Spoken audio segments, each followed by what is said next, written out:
lagi di food vlog. Hari ini aku mau share ke kalian bahan-bahan mentah atau bahan masak apa aja yang wajib harus kudu mesti ada di rumah gitu ya. Jadi kalau misalkan kalian tiba-tiba lapar atau emang jamnya makan, nggak buka laci atau buka kulkas, terus nggak ada apa-apa, akhir-akhirnya Indomie lagi.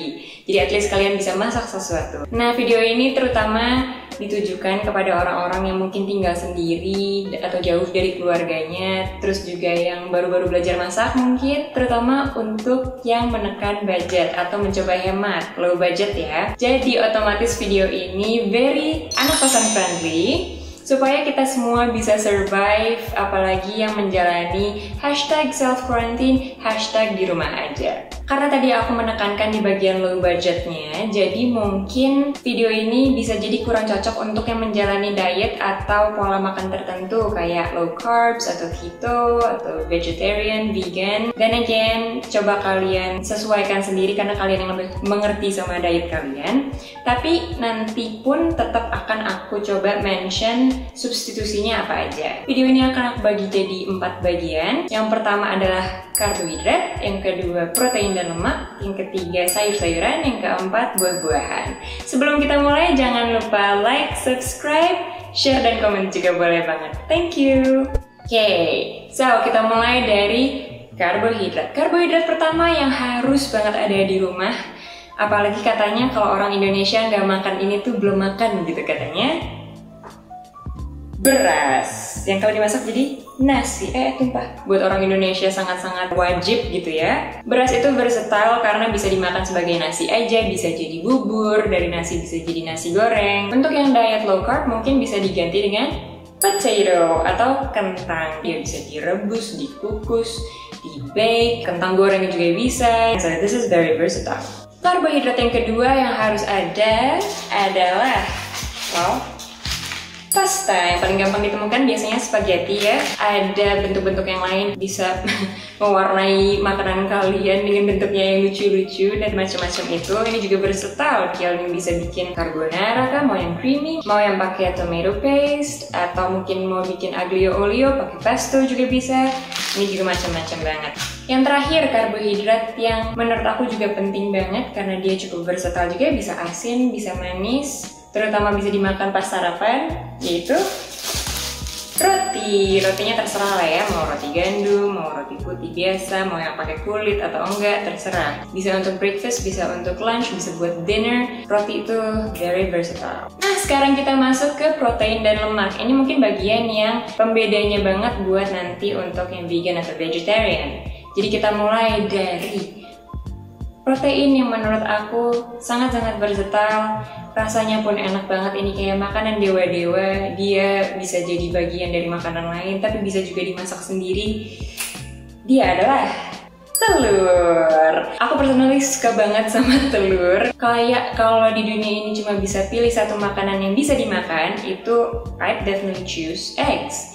Karena telur tuh bisa jadi campuran buat baking, mau roti, kue-kuean, tapi juga bisa dimakan sendiri, direbus, digoreng, dibikin orak-arik, dibikin omelet, banyak deh pokoknya. Dan rasanya pun ya Allah sedapnya. Dari kandungan vitaminsnya juga bagus, omega 3, lemak protein ini udah super pack. Sumber protein dan lemak yang kedua itu adalah orang tuanya, eggs. Ayam. Jadi kita di sini makan sekeluarga ya, nggak apa-apa lah ya. Menurut aku ayam adalah pilihan dari daging-dagingan yang paling gampang ditemukan, paling gampang diolah, harganya pun paling terjangkau. Potongannya pun ada macam-macam. Kalian mau pilih dada bisa, kalian tiba-tiba mau makan ceker juga bisa, kalian mau makan bagian drumstick atau wingsnya juga bisa. Udah gitu di supermarket udah gampang banget. Kalian mau beli satu utuh bisa minta tolong-potongin sama masnya. Karena kalau daging merah tuh menurut aku emang agak mesti belajar sih masaknya. Tingkat kesulitannya beda sama masak ayam. Masak ayam tuh jauh lebih gampang. Kemudian kalau misalkan kalian bosen sama telur sama ayam, apa dong yang lain? Tuna kaleng. Ini juga paling gampang ditemukan dalam minyak maupun dalam air. Tapi yang pasti mereka very convenient, sangat mudah untuk diolah. Bukan tuna yang segede gini. Tuna kaleng pun menurut aku juga sangat bersahabat baik dengan karbohidrat yang tadi aku sebutin. Kayak bisa dibikin jadi nasi goreng tuna, jadi aglio olio tuna, sandwich tuna, pokoknya. Ini pun harganya juga sangat terjangkau. Satu kaleng gini buat sendiri bisa 2-3 kali makan, tapi juga tergantung sama porsi kalian ya. Nah kemudian yang terpenting lagi adalah susu dan keju.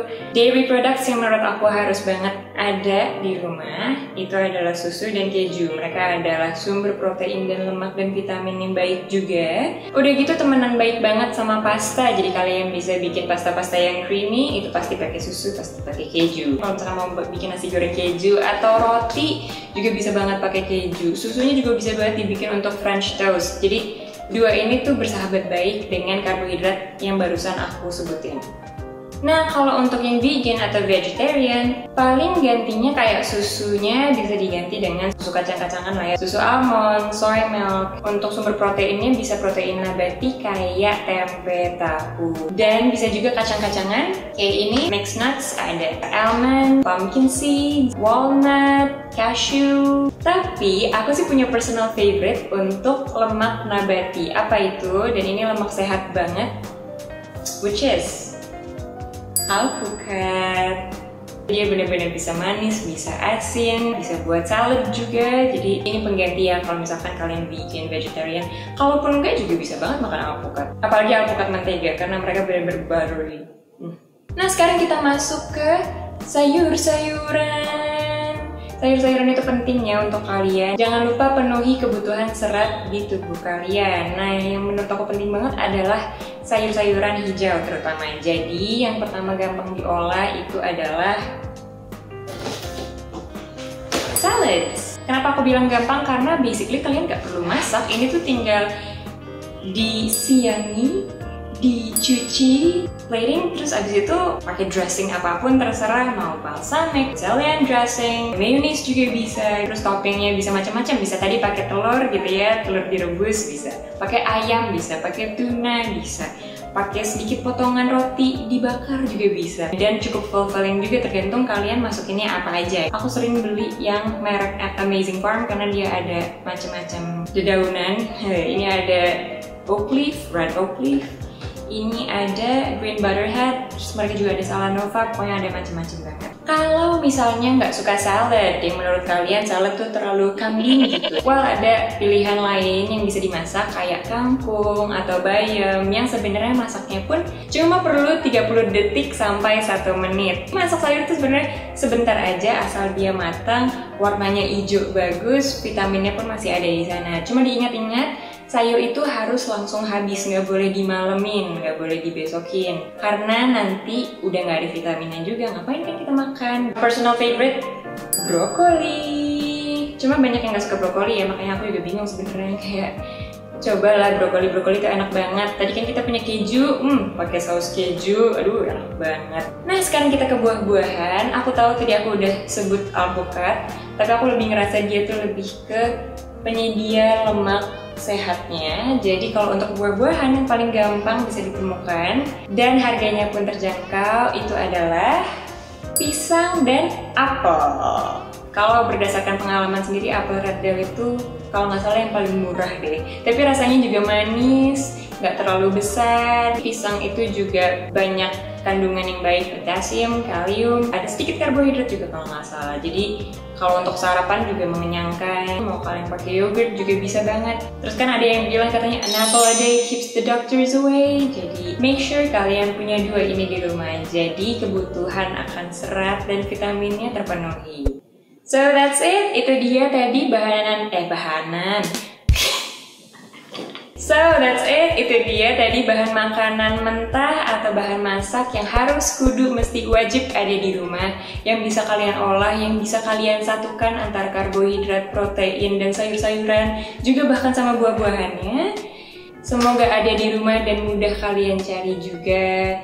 Jangan lupa belanja untuk kebutuhan di rumah, tapi juga jangan nimbun barang, because we gotta share with other people. Seenggaknya untuk kebutuhan seminggu lah, atau 2 minggu. I guess that's it. Semoga berguna untuk kalian. Thanks for watching. I'll see you later. Bye!